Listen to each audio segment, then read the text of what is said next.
Chilly here with Sirius Taurus Moon. This is Moon Hour. Moon with Ascendant in Taurus. And Venus, 26 degrees Gemini. Sextiling Mars and Chiron in Aries. Mercury is 27 degrees Gemini, slowly approaching Saturn Uranus. Well, there is... I'll begin with talking about Gladio Project, which was a unification of what later would become Paperclip, working with mafia as informants, or basically unionizing, kind of like, first of all, it doesn't sound necessarily like a bad idea. If actually the organized crime would be the intelligence, then we're gonna know. And for them, it's like not going to jail, and for the intelligence is knowing what's gonna happen from the very people that think exactly like the people that would have done the treason acts. And the religious institutions, and it created a certain basis that could somehow be a basis for society where the organized crime would be the intelligence and would keep the peace, but unfortunately also the war.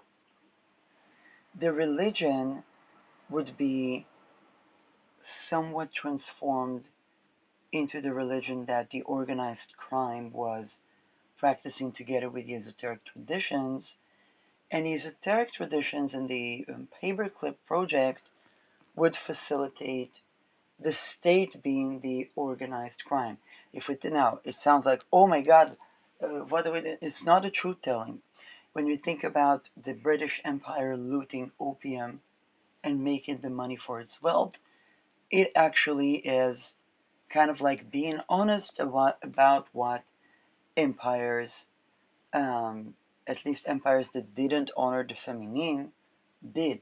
It also got what got them down, but it's also um, a certain basis that began and assembled, particularly around the basic style in the aftermath of the Second World War.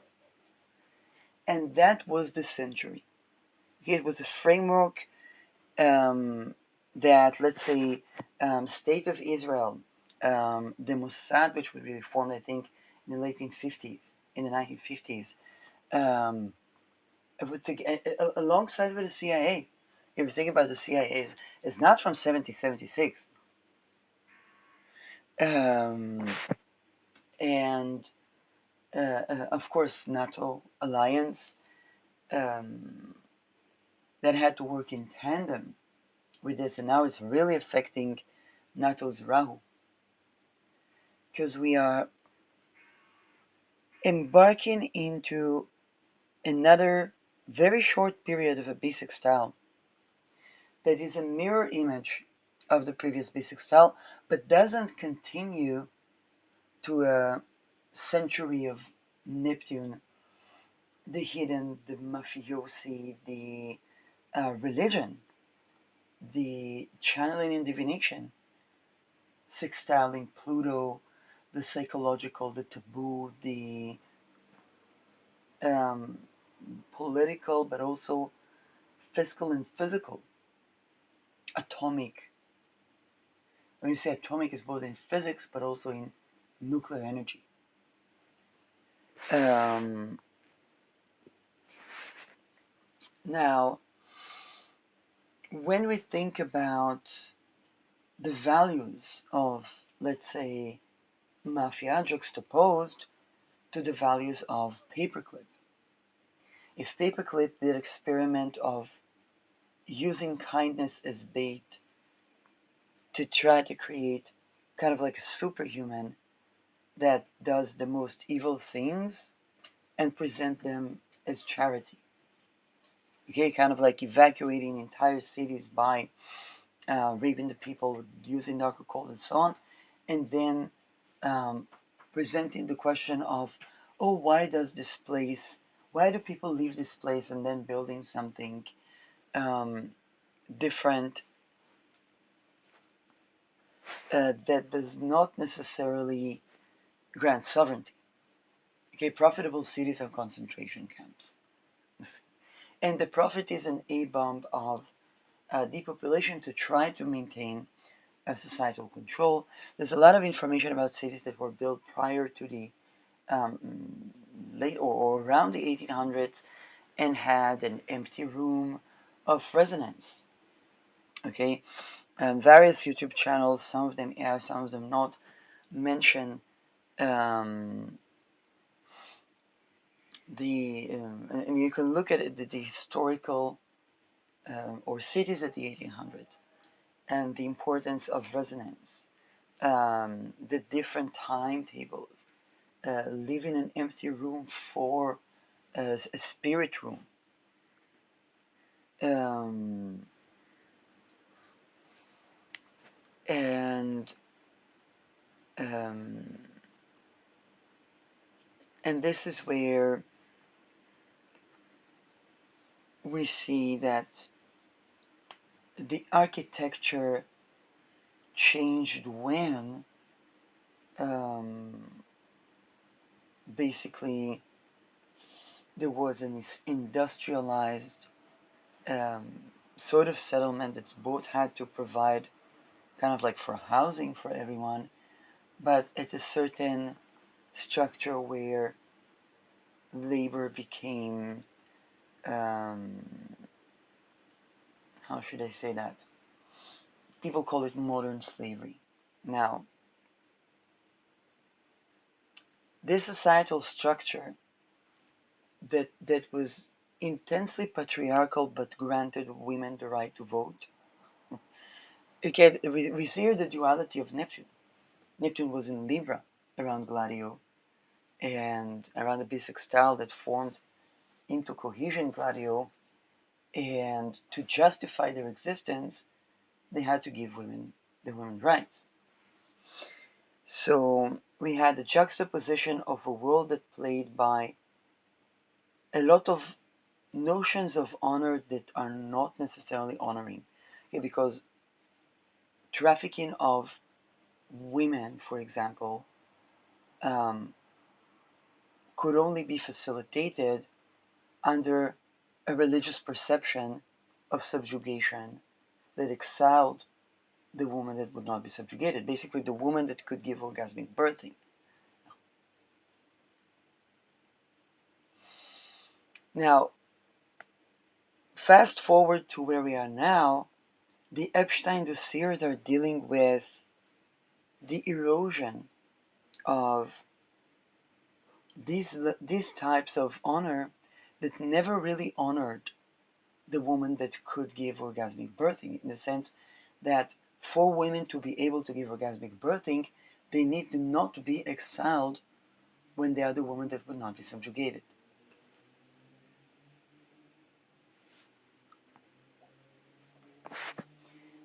This is essential for when we think about doubling the population. While we are dealing with the boomers reaching retirement, and the boomers was this big generation after the Second World War that was doubling the population, and we have something to learn from as the boomer that turned out just fine learn about mental health from let's say millennial and Gen Zers,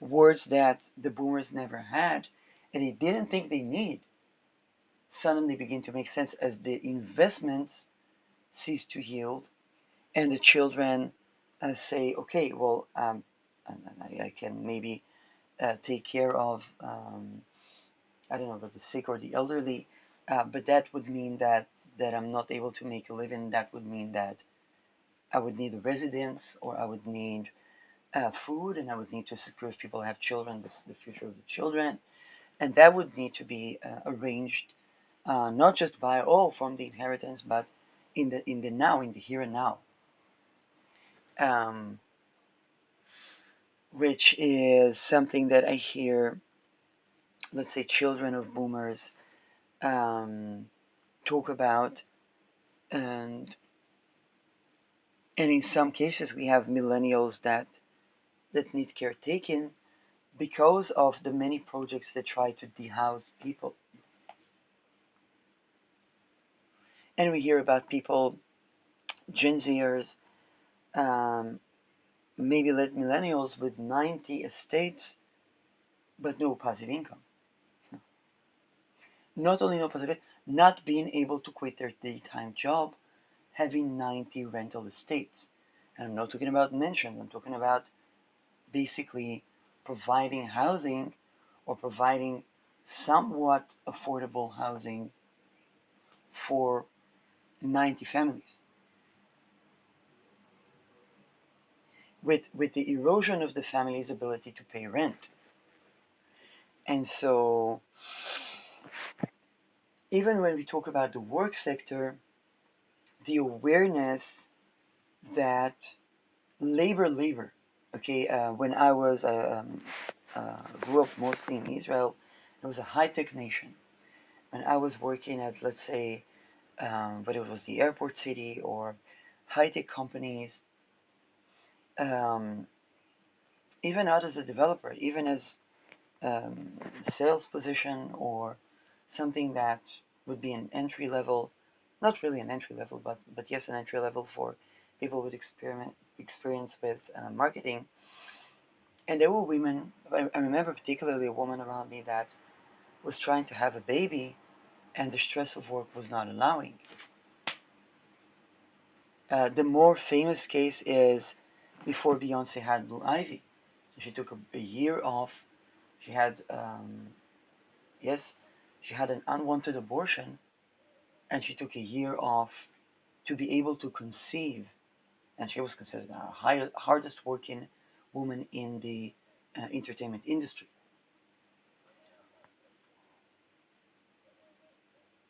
So us millennials were running, and I knew a woman that completely changed. She worked in the military sector, and then she became some sort of a spiritual healer, and again live in high-tech military complex to basically after she couldn't give birth, and then giving birth, and then completely changing her own thinking. And these women did not become tradwife, which is important. Um, okay, it's not going back to traditional gender roles, and never will be. In fact, the feminism that we had, um, the wave of feminism of women that got out to work, uh, we had chronic dissatisfaction of being just a mom. And a lot of us millennials that had the privilege to choose chose to not bring children to a society where we don't know if we will be able to provide, whether we would, whether we and the father of the child would be choosing to be in the same relation or not. For example, in Iceland, it's quite common that people might not stay forever with the father of the children, and and this allows both partners to have a life, or have what we will call the second chapter, to have a life that honors themselves and their intimacy, and honors the children. Again, I'm not saying it's perfect there, um, and honors sexuality from a place that is, and, and when we think about orgasmic birthing and the birthing process, then the understanding that we need the conditions for orgasmic birthing as life conditions, as labor conditions, and that when the children are, let's say, teenagers and talk back, they begin to grow and see the world from their point of view, and we have a lot to learn from them. For example, if we take Gen Alpha, they begin to work in manual jobs because they see AI is taking over. If the previous industrial boom was taking over the manual jobs, the current industrial boom is taking over certain jobs, but a robot still does not do plumbing. And they're like, okay, amazing. Let's do these jobs and build houses. And then some of them even became, they use the Capricornian qualities of being hardworking, and then um, some of them run into the realities of having 90 estates and boom, no no payment qualities, and people already with families. It's like, well, if everybody's going to be a plumber, who is going to pay for the house?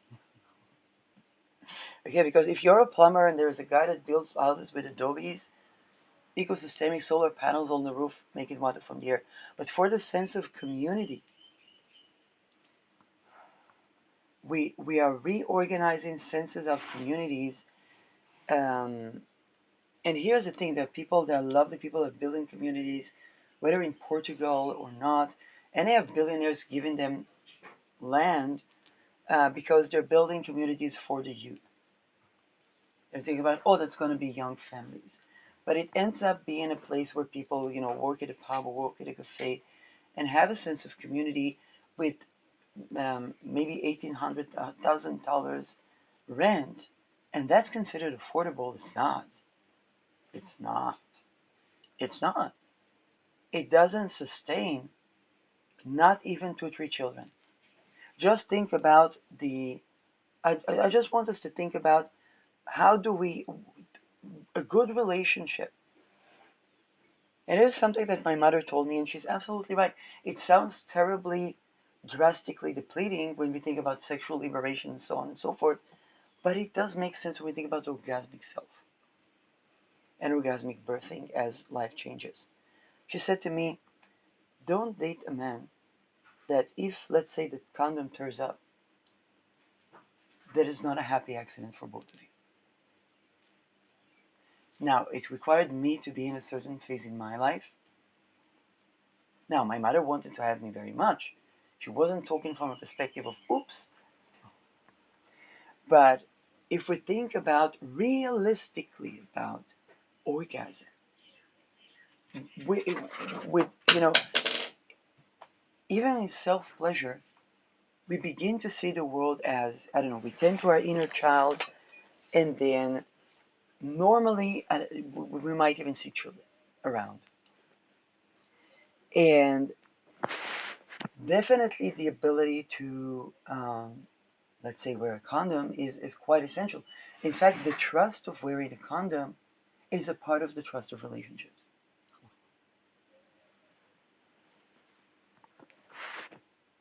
Um, and this also means that in our career, in our work field, yeah, we expect to give a meaningful contribution. We also need to feel a sense of community that allows for our individual growth.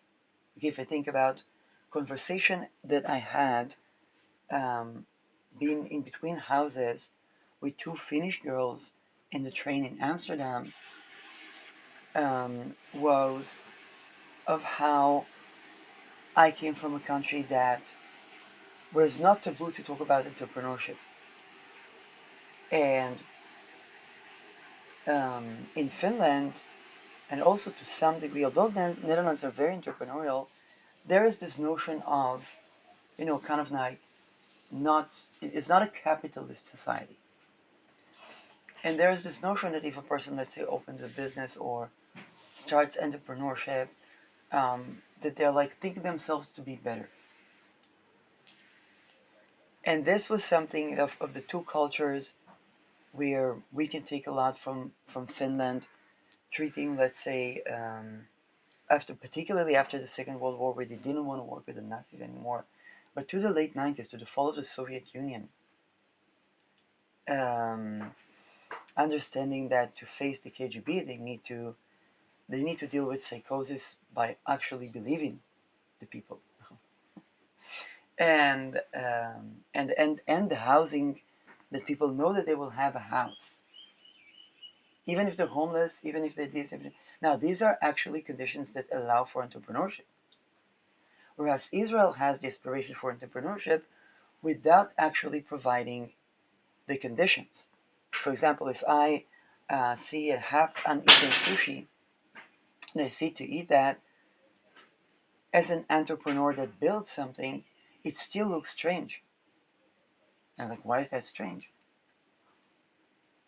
I assume that this coffee place doesn't have the ability to donate me, like they'll probably donate people that are like in poverty.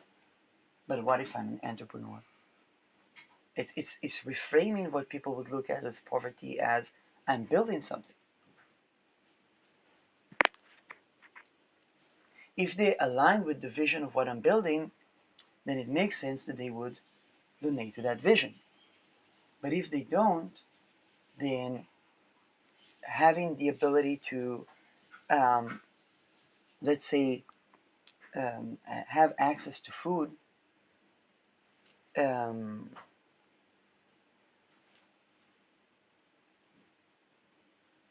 is quite important without being in the, let's say, soul trade business.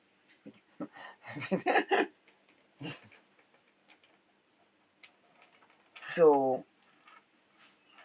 people have become to realize, well, many people have become to realize that um, this sense of community that honors individual entrepreneurship is actually necessary to feel a part of society. People can't go to work when they don't feel like they are part of society, and they can't feel a part of society when their entrepreneurial streak and their desire to have orgasmic birthing is seen as, oh, they think they're better than. It doesn't solve a problem of the soul, the mental well-being, the physical well-being, and all of those people that think they're better than, they will, let's say, if a person has inflammation-based disease, they will not be able to donate the food that is actually supportive of the nervous system. Okay, in fact, one of the things that I remember when I was in Netherlands was a lady that helped me. She was a yoga teacher. No, it's not on Gulugas. She was reading the Haftarah, which is some sort of a reformic Jew, and she, when she helped me, she would give me nuts and dried foods because it supports the nervous system. It's still vegan and supports the nervous system without me asking. Like, and that's something that I really remember favorably. That, like, I was given the food that's supposed to assist the person to come out of, and I was given the vision of where she's saying, "Oh, when you kind of like when you make your way, then the difficulty was that I couldn't just work at any job because I have an issue with my feet." And then I was thinking about, wait a second, why isn't, let's say, the mezaveh or the hummus there supportive of being able to sit, being able to stand? Because the sense of community is actually supportive. Let's say if I'm astrologer or aromatherapist, it's like my venture is working in tandem with the business. It's something that can definitely be mutually marketing. But why don't they have a basis for people that find it difficult to stand? Like, it could have been so simple, going to work, and and also internally for me to learn how to be receptive of, let's say tomorrow they change that, to be receptive of that, because there's a lot of inadequacy feelings that are inherent to the society that I grew up in. That kept me homeless.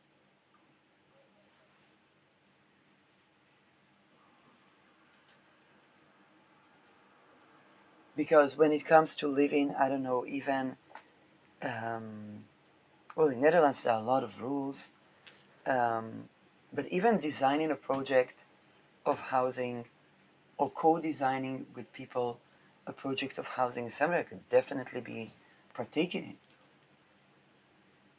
And I'm like, just this stupid thing that I couldn't even. It's both my inadequacy feelings, but also that the jobs that are there at exactly the place where I would be exposed to people that can later be prospective clients, whether it's in astrological readings or in I don't know essential oil blends that start like a new beginning. It doesn't have to be something incredibly medical. Just that level of being able to communicate with people was missing.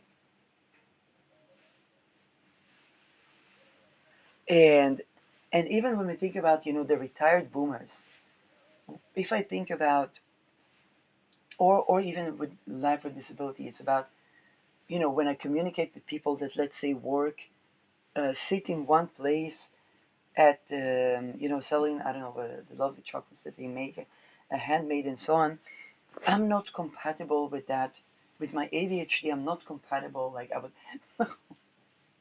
I would need to take a walk every now and then,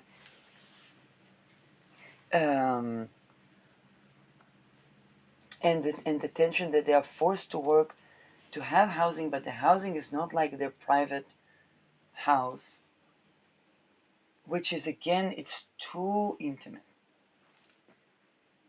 And those considerations are important. It's like, it's not that we don't want to be in communication with people, but there needs to be a way more relaxed notion that allows for orgasmic birthing. Because life transition, let's say changing a job, is an orgasmic birthing of the new phase in life. It's basically bringing the pleasure of the life that is to come to the challenges of the fears and adaptation and changing the things and habits in our life that are now.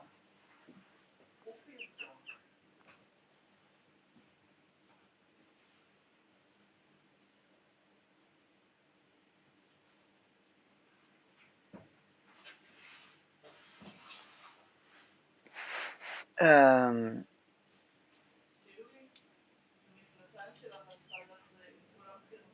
אוקיי, אחר כך, תודה. And this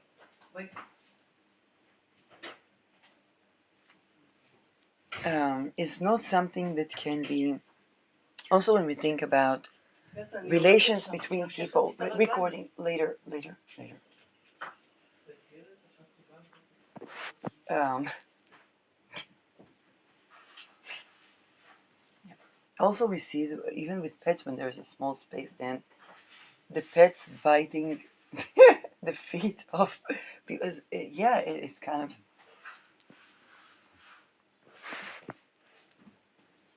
the thing that is supposed to be, healing to the nervous system. I was just seeing the kitten running here and there, having zoomies. Um, the space that we are living in, where people don't have this, and basically we talk about what facilitates orgasmic birthing, facilitate also economy that is actually yielding. If you think about the boomers that were hard workers, Pluto and Uranus in Virgo, outer planets in Virgo. Even if they had no other planet in Virgo, these were hardworking people, and they were good at their jobs. These were the women that went out to work and made themselves a career, and they made savings, and They had opportunities, and now this is not really yielding. There's expenses that they didn't think about, and the awareness of, let's say, mental health becomes important. Um,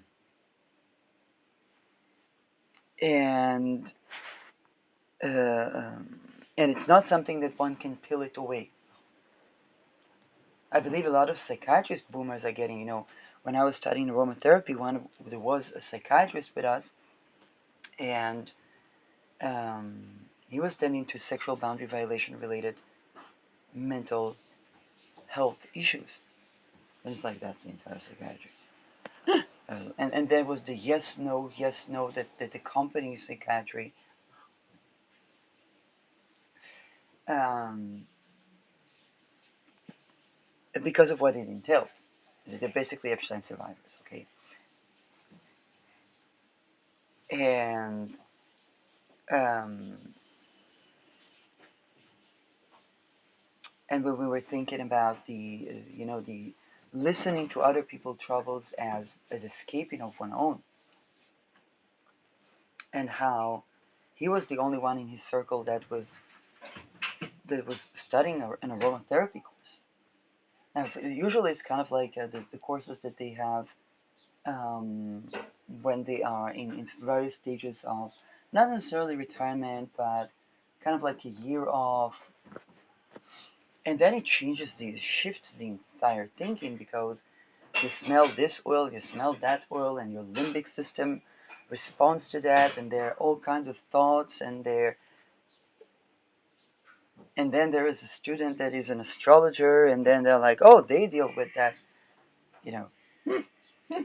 They took a break from the Me Too, so they took a break from academia because aftermath of the Me Too, they study as like something related to the body-mind question. Well, so let's study aromatherapy, for example. It's not like bug flowers, which seems like so far-fetched, but can be very useful. And it's like, oh, that's the most potent. It's like the nuclear bomb of a plant. And then so there's a reason to assume that it's in many cases even more potent than the chemically produced residues of Los Alamos. So um, and so the conversations begin to arise. Where one would think, okay, how would I treat with my profile of health? What would be the prescriptive oils? And um, and the many things that are sparked by prescribing to the psychiatrist a treatment program with essential oils. Knowing, and by the way, me and the person that was my teacher gave an upside down oil registry. I was connecting him directly with the frequency of ease, where she said it's a process to even get to that frequency. Both approaches are relevant. And yeah, we were prescribing treatment methods to one another.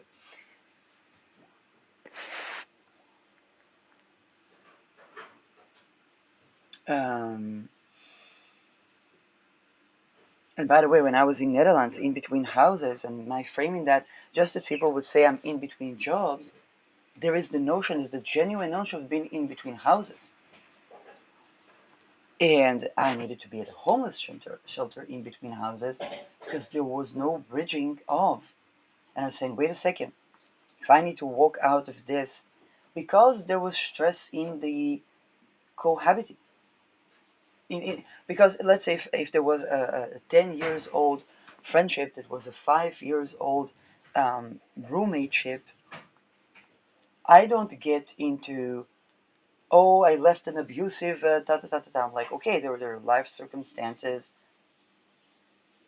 and it makes sense that people would need space, and it's a life transition, but there were no framework to go through that life transition that's more than a couple of months.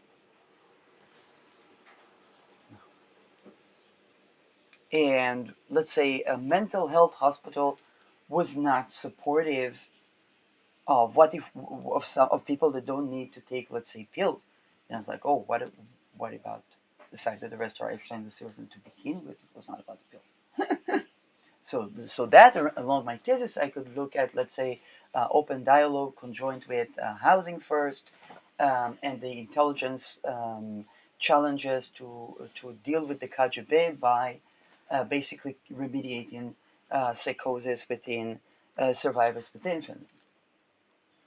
Amazing, that's a lovely essay, but what about housing? and so and we would need to kick the infiltration of Epstein list from academia so that people can actually have a scientific endeavor. Um, Now, this is something that um, um, brings about when we begin to think about one world religion. We say, okay, it cannot be in subjugation relations, and we read Genesis and say, wait a second, that's not supportive of orgasmic birth. And literally, they say that the woman, okay, and it's literally, and this is where we, from Genesis, I was like, okay, then if the man would not be subjugating the woman, and if it would be okay to eat from the apple, and I'm like, wait a second, this holding the apple about sensual embodied pleasure,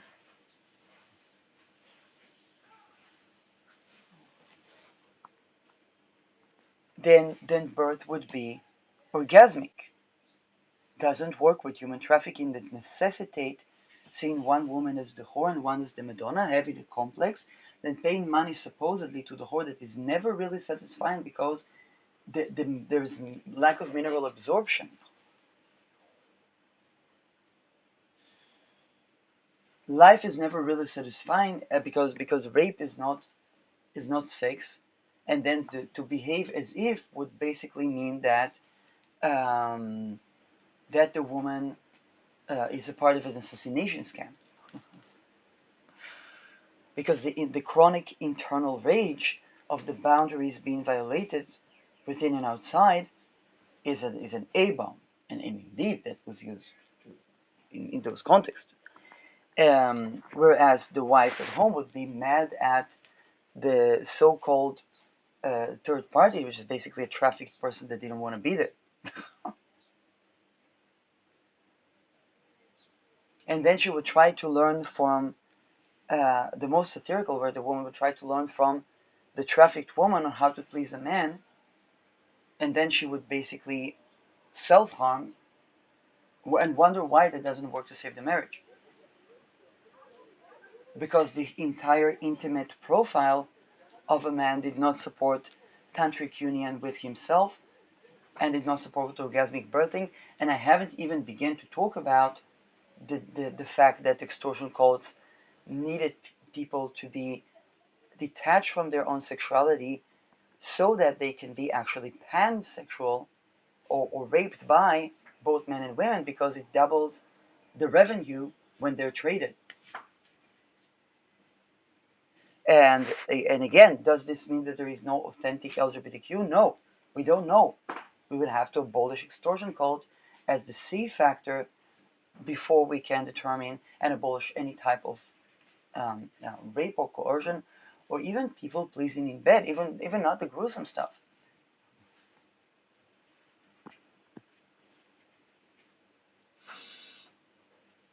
Now, everybody that has had a business that had employees know about this type of workers, and I was one of them, that are very impressive. They do a great job, and then there's something missing. Maybe they want to have a course, maybe they this, maybe they that, but you see, it looks like the person is not committed. You say, okay, what would get them to be committed? Changing the business model. Gen Z literally outlined the business model. This is information that would cost, I don't know how many failed human resources recruitment attempts push the business to malfunctioning AI.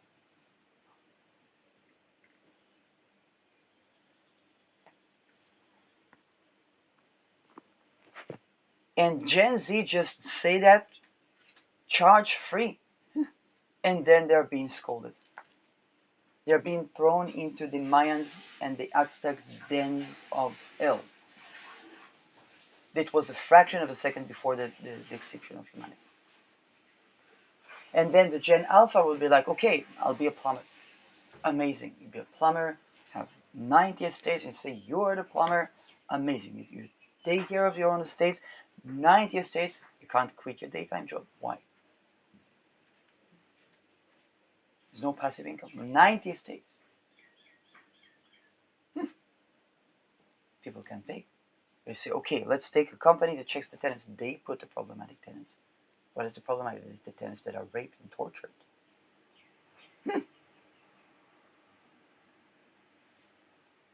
By the way, when I was in Netherlands, there was an American guy. There was a social worker that was escaping jail. Yeah, he had issues with alcohol. I don't know. And he said that, oh, he can teach me plumbing. And I was like, that's amazing. I had no problem to study a manual job that is actually bringing income, but I couldn't trust that he would actually teach me plumbing. And then there's like, oh, we need an assistant, and then to take care of somebody in the family. And I was like, wait a second, that would be me coming to a new country, not having a green card, um, not knowing if I'm compatible while I'm being dealing with traumas that are both physical and mental.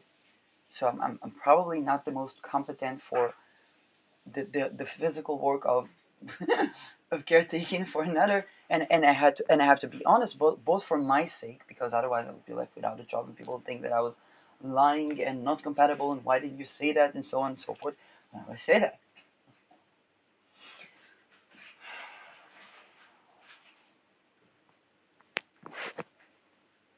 Um, and he had a condo and he had to sell the condo, and I'm like, wait a second, sell the condo, and then people would treat him well, but providing him food, and I'm like, why? What does it mean treat him well? The guy's almost homeless. In United States, people have to go to the emergency to be treated with. By the way, in Netherlands, I think the hospitals are not really. Life insurance there is medical insurance there is actually worse than in United States, which I didn't. It was a surprise to me. Um, so at first you think, okay, it's a blue ocean. I'm an aromatherapist, but people need the medicine that supports them outside the hospital. Um, but this um, but then the normalization of, because if let's say any woman and any man that I would treat, basically we're talking about reaching a flow of love that is actually loving, which is also chi or life energy or sexual energy as well. It's both erotic and non-erotic. And what are the blocks? Yeah, and in that regard, Rega Kosotkan, and in that regards, we would run into the life changes that they need to make. And there are also societal changes, because essential oils can be connected to Pluto. So aromatherapists worldwide, if you're trying to treat a patient and you see that there is a big issues coming up, not just around total and fungi, essential oils are to do with Pluto. And it's the Pluto issue in the people's charts that there is societal, the plutocrats change, the atomic changes, the politics changes, and the taboo power changes. So for Netherlands, it would be in 1800 chart would be Pluto in Pisces, and so people immediately they would have to have sensuality that is more embodied. They would begin to be sensitive to when the people, let's say, in the trafficking houses, okay, that's very normalized there, are raped. and it would affect their nervous system. The dark occult that rapes the people to be trafficked, let's say, even not in red light district, would affect the people. Okay, remember, I was listening to Annika Lukas' podcast, and before the Epstein, she had almost a near-death experience. All of us were suffering before the Epstein dossiers. I knew that the rate was going to drop um, because I'm an astrologer. Um, and I knew there's going to be something that it's going to be. I was singing "Drop the Peter Rings" and so on, and some of my songs were like, I have no idea where I got them from. It's almost channeling of the spirit of the times, and so um, um, so she mentions the use of dark occult on people, and I'm like, oh, hallelujah! People talk about that. Huh. I did not know what it during the Me Too. I did not know what it was. And I said, I cannot say a person sexually harassed me without addressing those things. And I did not have a name for those things. And this is where my body mind question, looking at and mental health and so on and so forth, basically I began to see how trauma puts people in mind control, but I also saw how that person was also traumatized.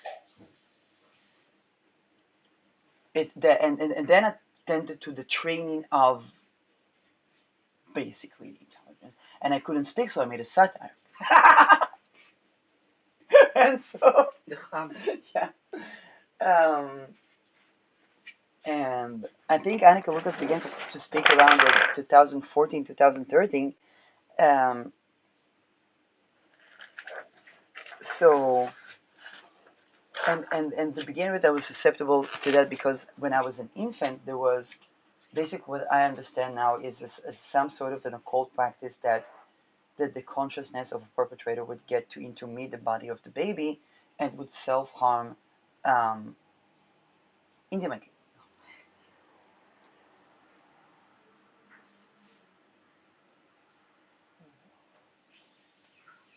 And whenever I tried to talk about that, then I would go, let's say, to a psychologist that deals with child issues. And I said, well, it's not like my parents harmed me or anything like that.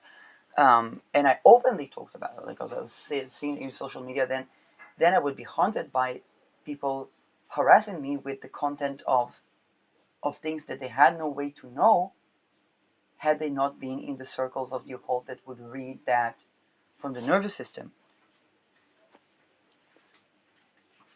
And and the psychologist would be tortured and then it would be violent to me. And it's like, who would believe?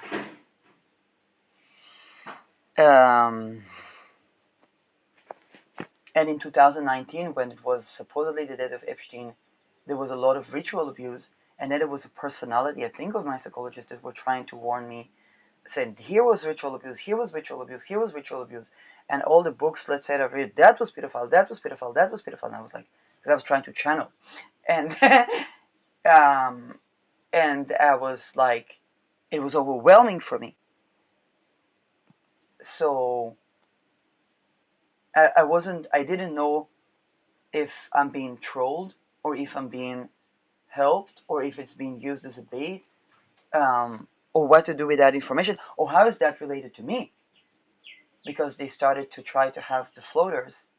I would only learn that when I heard the interview of Annika Lucas, and then they would tell the people that they didn't go through something, but they actually did, and and help becomes frightening.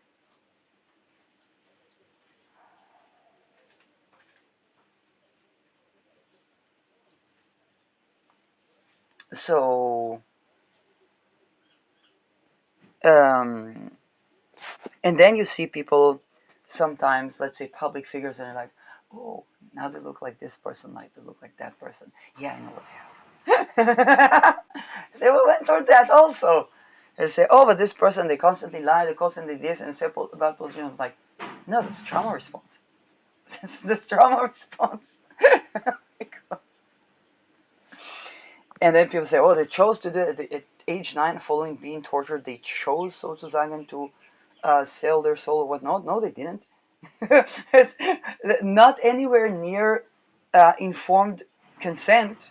Even before we talk about orgasmic birthing. Okay, later. I don't know what happened. later. אוקיי, את לא רוצה לדעת מה שאני יודעת. זה מסוכן, זה לא מעניין אותי, זה מסוכן לי. אוקיי. So, and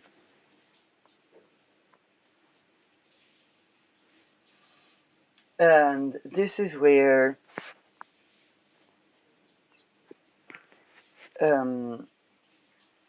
we're beginning to reach the Ketu Magha. It's kind of like Ketu Epstein Island. But I really liked it that Annika Lucas addressed Epstein as the sacrificial lamb, because this is exactly so. Is the people that basically grow within those circles. Now, and I loved it that she addressed Michel Nihul as a more important figure than Marc Dutroux, because Marc Dutroux wanted to speak. And now, if the people are numbered 2, then they have all kinds of weird ailments that arise, and then the holistic health practitioners would be when the person tried everything and nothing works. But then they enter the realm of actually the people that need the medicine cannot pay for the medicine, and I'm like, that doesn't make sense to me.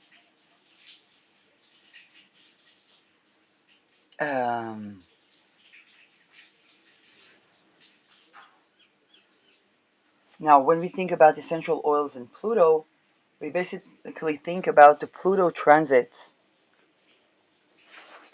that affect society.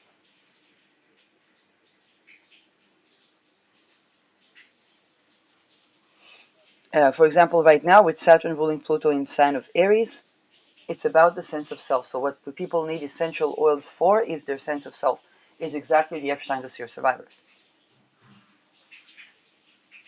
Now, it might express itself as, for example, a toenail fungi or cavities or the teeth. Why? Because it's reaching the timeless where the teeth of the children will no longer rot, and that can only be when the parents no longer eat unripe fruit. That is Venus holding the apple, thinking that basically is like, oh, not eating unripe fruit, eating ripe fruit. Orgasmic birthing, embodied sexuality, not exiling the embodied sensual woman that would only participate in will and consent, that she is able to initiate sex and have a responsive and have a situation where she and her sexual partner really, really want to have sex. And it takes embodied tantric embodiment. It takes withdrawn consent, taking into account withdrawn consent by both. It takes, and it's like, okay, that's the woman eating the ripe fruit. We're like, oh, that's Venus holding the apple. Is that the apple from Genesis?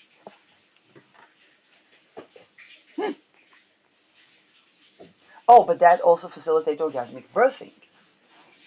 Because when there's no subjugation relations, then life can come to the earth, and it also facilitates a work-life balance, because Taurus, particularly the middle decan, is about enough rest and enough work. And orgasmic birthing practices teach us how to do the middle decan Taurus in a way where the work is actually yielding and satisfying. That's labor. Orgasmic labor. Now,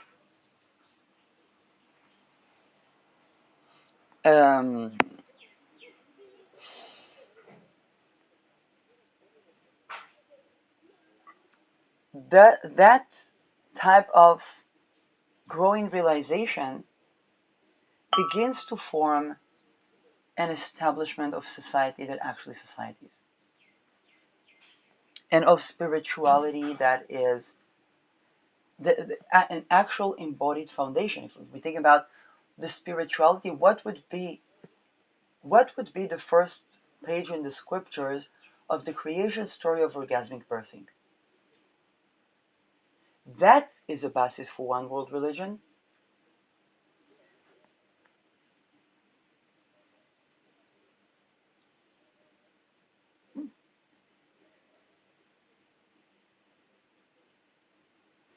And a basis for judiciary systems and political systems that are the derivative of the story of creation of orgasmic birthing. Why? Because the creation story basically is supposed to facilitate life creation that sustains, that the children will survive, that it would be a happy experience being parents, that it would be a happy experience being intimate, that people will feel honored and loved in their communities.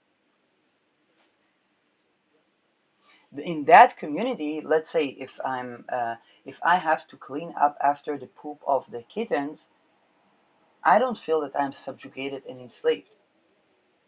And later I can go out, have some coffee, or I don't know, make the space to prepare a body butter or whatnot. Or if I navigate the trip to, um, let's say, from Ancona, Italy to Calais, Dover, Calais and later Dover, by map, before Siri, before the GPS, I don't feel that I'm an enslaved child. My parents might feel weird because sometimes I confused right and left in highways.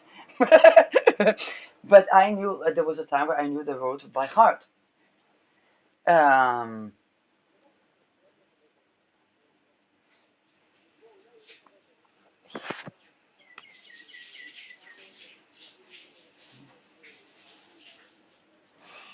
Without that labor, it would be very difficult for my mom to travel all of Europe,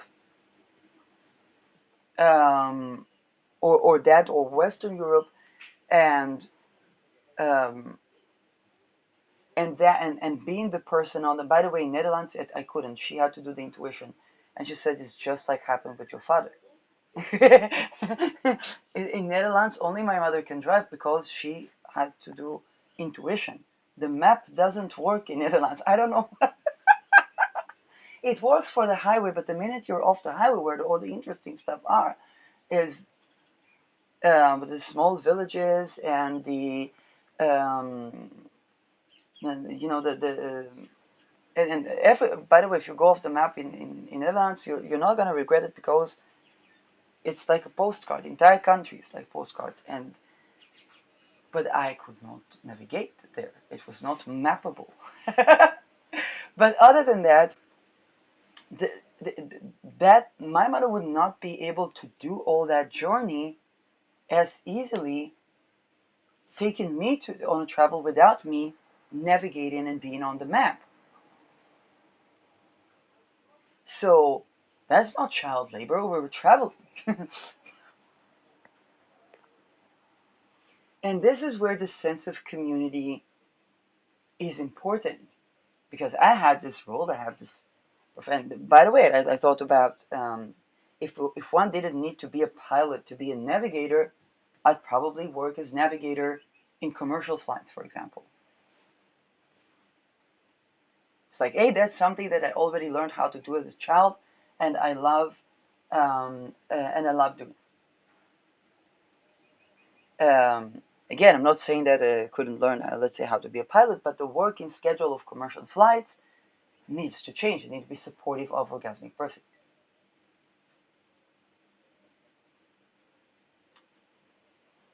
Now, when the intelligence training is not supportive of orgasmic birthing, then we run into a problem.